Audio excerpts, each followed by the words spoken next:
By the early 1600s, the First Portuguese Empire was near its peak. Their fleet secured the spice trade from India. Their armies secured the slave trade from Angola. Their people colonized coastal Brazil, establishing sugar mills which depended on the African slave trade to make a profit. It was here, in the Brazilian captaincy of Pernambuco, where the Portuguese would face a threat of their own making, one which represented their sins coming back to haunt them.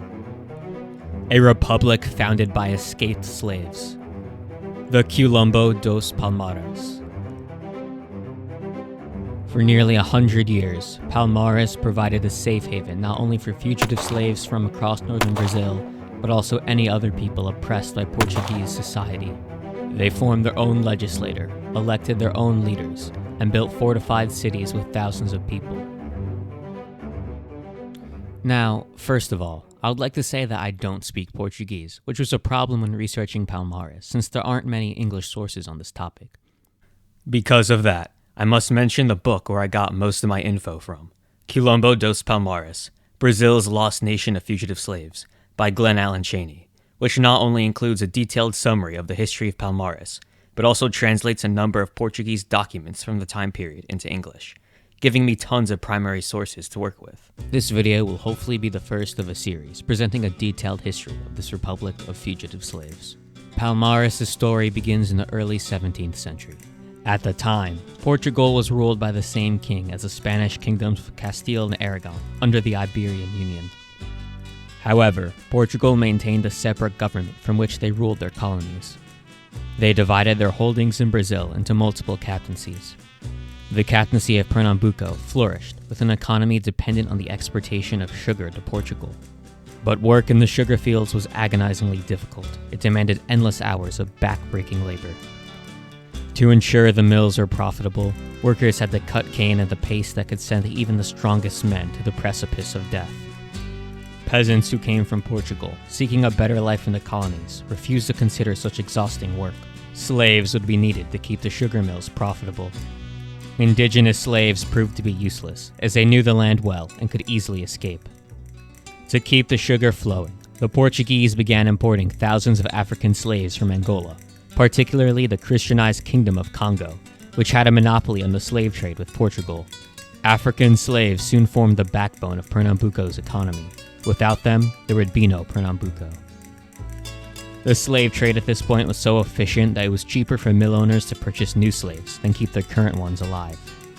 This led to slave owners treating their slaves brutally and inhumanely. Most African slaves in Pernambuco died within 5 to 7 years. Despite this, their numbers kept rising every year due to the sheer number of them being imported. Slaves that disobeyed their owner were often publicly tortured in front of an audience of fellow slaves, a message that rebellion would not be tolerated. The enslaved had one thing going for them. Portuguese authorities had limited control over their claimed territory, even more than a few dozen miles inland. Slaves that escaped and traveled far from the coast were free from Portuguese rule.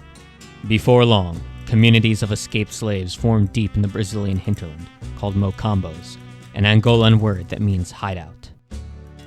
Mocombos ranged in size from small villages to towns to even small fortified cities consisting of thousands of people. Mocombos generally consisted of simple buildings made out of the fireproof material adobe. This meant that if the Portuguese set fire to the Mocombo, most of the structures would survive and be easy to rebuild. When the Portuguese inevitably retreated, the Mocombo would come bustling back to life. It did not take long for Mocombos to cooperate, forming confederations called Quilombos. Over time, several Mocombos in Pernambuco formed a common government, forming the most famous Quilombo of them all, the nation of Palmares. Most of what is known about Palmarian society comes from a slave, who in 1678 was offered freedom by his master, Manuel Hinojosa, if he infiltrated Palmares, learned everything he could about how their society worked, and then reported back to the Portuguese. From this spy, we know that the citizens of each Mocombo elected elders to a council, and that this council elected a king of Palmares. Notably, we only call the leader of Palmares a king, since that's what the Portuguese called him. They did not have the concept of a president or prime minister as we do today. That makes it unclear whether Palmares more closely resembled a parliamentary republic or a constitutional monarchy. Hinojosa's spy also says that the Palmarians had a unique matriarchal family unit. Since women were much scarcer than men, multiple men were usually assigned to take care of one woman in the household. Furthermore, it was not just escaped slaves who lived in Palmares. Anybody rejected from the oppressive Portuguese colonial society counted themselves among the Palmarians. We also know that many Palmarians were devoutly religious. They built churches in every mocambo. The capital of Palmares at this time was Macaco, a city of 8,000 people at a ridge called Serra da Barriga. Palmares' total population at the time was around 20,000, and the king of Palmares, its leader elected by the council, was a man named Ganga Zumba. His name, meaning Great Lord, could have just likely been a title as it was his name.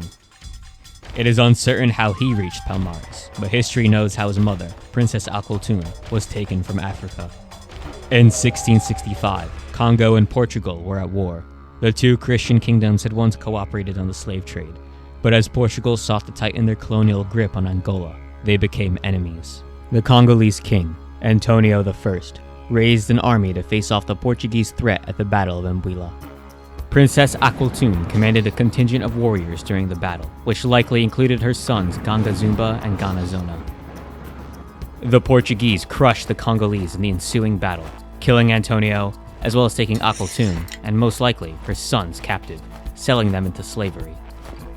They would endure the horrific Atlantic Passage before being sold to a sugar mill in Pernambuco. At this plantation, Ganga Zumba and his brother would witness one of the most inhumane forms of slavery ever practiced. They would witness the public executions, the lashings, and the brutal mistreatment of their people. It is not exactly known when, but on one fateful day, Ganga Zumba and his brother decided they had had enough. They rebelled against their masters, fleeing into the Brazilian countryside, where they found Palmares. Their family skills as leaders and military commanders proved immensely valuable to the fugitive kingdom, eventually leading to Ganga Zumba's election as king. Akoltun would found a large mocambo named after herself. Ganga Zona would take command of the second largest mocambo, Suraripa, and Ganga Zumba, with the help of a Muslim who had also escaped activity, built a lavish palace in Macaco, as well as several layers of defenses. Together, they organized raids and scouting parties in the Portuguese territory, believing the best way to defend the people of Palmares was to be fully aware of what the Portuguese were doing. Rewind a few decades, and a nation of fugitives numbered at most 3,000. That all changed in 1630, when the Dutch launched an invasion of Brazil. They easily captured Pernambuco's major cities of Olinda and Recife, sending many Portuguese settlers hastily fleeing south. In the ensuing chaos, an enormous amount of slaves would escape and reach Palmares, more than doubling its population, from 3,000 to 6,000. But Palmares was not the only place to go for slaves yearning for freedom. There was also the Henrique Dias Regiment, a regiment of free and enslaved Africans led by Henrique Dias, who fought on the side of the Portuguese against the Dutch. The Dutch would end up occupying northeastern Brazil, while the Portuguese remained in the region of Bahia in the south. War between the two sides made it easy for slaves to escape. This allowed Palmares to flourish. Ever since its inception, the Palmarians had always raided colonial settlements on the frontier for supplies such as guns and clothing. But now, with Brazil in chaos, their raids dramatically increased in scale and intensity. The only places in Pernambuco that were safe were inside Olinda and Recife. A three-way war ensued between the Palmarians, Portuguese, and the Dutch. Neither the Dutch nor the Portuguese had the resources to spare to take on Palmares. But in 1640, that would change. The governor of Dutch Brazil, Jean Maurits of Nassau, was doing a great job ruling Pernambuco and the rest of Dutch Brazil, adding to the beauty and infrastructure of the cities of Recife and Olinda, attacking Portuguese holdings in Africa, and importing even more slaves than the Portuguese had. By this point, the Palmarian raids had gotten so threatening that Nassau allowed even his Portuguese subjects who remained in Dutch territory to arm themselves. He also put bounties on the heads of fugitive slaves and paid native warriors to position themselves at strategic positions in the hopes that they could stop the Palmarians, but they were defeated. Eventually, Nassau raised an army of 1,100 men, 300 Dutch soldiers, 700 natives, and 100 blacks, with the intention of exterminating Palmares once and for all. This was a more powerful force than anything the Palmarians had seen before. If they were to reach Palmares, it would mean certain doom for its people. Palmarian scouts saw the buildup and reported it to the council.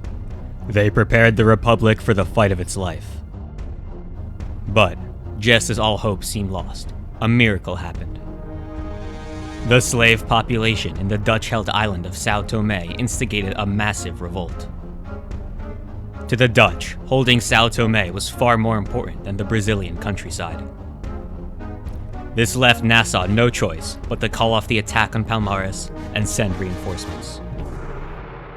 The Dutch would launch 3 more expeditions against Palmares, with none of them accomplishing much. The Palmarians developed a dependable strategy to ward off the incursions. They would abandon their smaller mocombos as the Dutch approached, setting up traps that would leave the invaders fatigued and deprived of supplies, before periodically striking back. At the same time, the Portuguese continued their campaign to reclaim northern Brazil. With the instrumental support of the Henrique Dias Regiment, they managed to decisively defeat the Dutch at the Second Battle of the Guararapes. By now, Henrique Dias and his soldiers had risen to prestigious positions in Brazil. The king named Dias governor of all Creoles, blacks, and mulattoes. His men would play a key role in the Portuguese wars against Palmares in the future. By the 1650s, the Portuguese had expelled the Dutch from Pernambuco. But they were now bordered by an increasingly powerful and dangerous Palmares. By this point, the colony was ravaged by war, and many mill owners and farmers could not afford to buy slaves from across the Atlantic. Raiding Palmarian territory was the best way to gain new slaves. Governor Barreto sent hundreds of men in several expeditions in 1654 and 1655 to attack Palmares. The Portuguese, after traveling through endless wilderness, were unable to locate any large mocombos and turned back. At one point in 1655, the Portuguese expedition met a large group of Palmarians and were crushed in battle. The commander, a man named Antonio Giacomo Bizera, wrote that his soldiers clearly were not experienced enough to fight the Palmarians. By the end of this round of excursions, all the Portuguese managed to do was capture a number of Palmarians to sell back into slavery. One of these Palmarians was an infant, who was put in the care of the Jesuit priest, Father Antonio Melo. Melo took the Palmarian baby back to his home in Porto Calvo.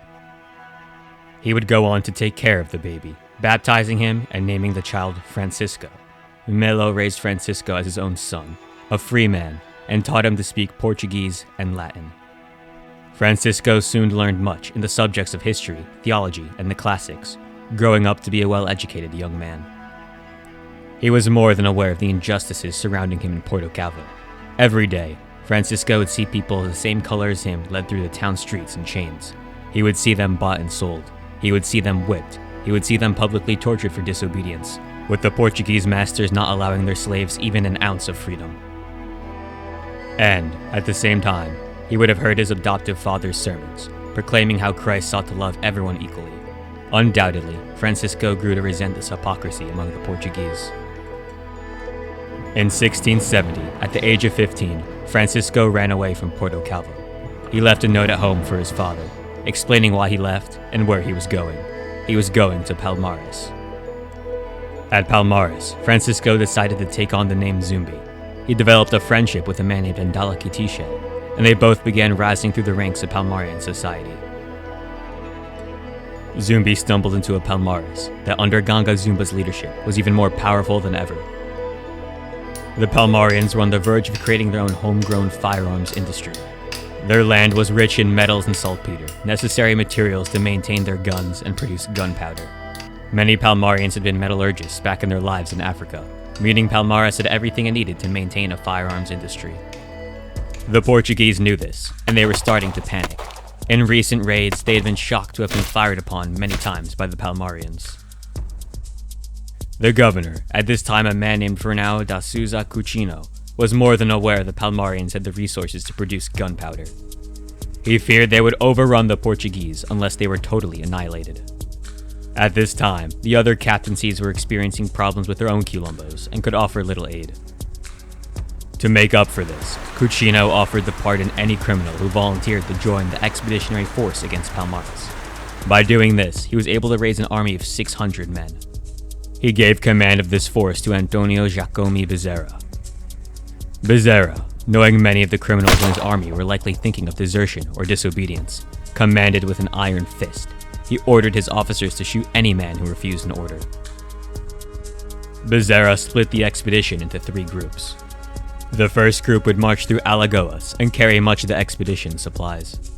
The second would travel up the Rio São Francisco. Bizera's own contingent would enter Palmares through a third route. Ganga Zumba's scouts warned him of the upcoming attack ahead of time. He ordered the smaller Mocambos on the frontier to evacuate, before preparing his soldiers to resist the Portuguese. After 25 days, the 3 groups united and set up camp deep in Palmarian territory. Bizera ordered his forces to split into 3 groups, the same 3 groups as before, and to separately venture out in search of the Palmarians. The Palmarians, led by Ganga Zumba, ambushed the first and second groups, utterly crushing them in battle and routing them. 400 Portuguese soldiers were now gone.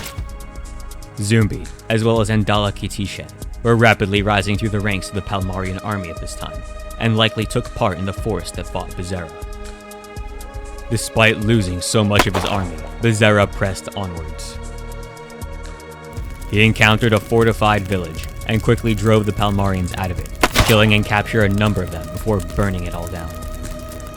The Palmarians then regrouped and attacked Bizera, forcing him and his remaining soldiers to retreat back to Porto Calvo.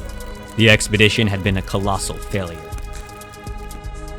The Palmarians were able to take possession of a great deal of captured Portuguese weapons. The Republic of Palmares was now more powerful than ever. Ganga Zumba was at the peak of his prominence. He sent his soldiers to launch a retaliatory attack against a sugar mill near Porto Calvo. In 1674, Pernambuco received a new governor, Dom Pedro de Almeida. Almeida was more determined than any previous governor to finally solve the problem of Palmares. Enlisting the service of blacks from the Henrique Dias regiment, he would launch the most serious military campaigns against Palmares yet. Campaigns that would initially end in defeat, but eventually bring Palmares to its knees and transform the life of young Zumbi. Even when all hope seemed lost, he would never stop fighting for Palmares.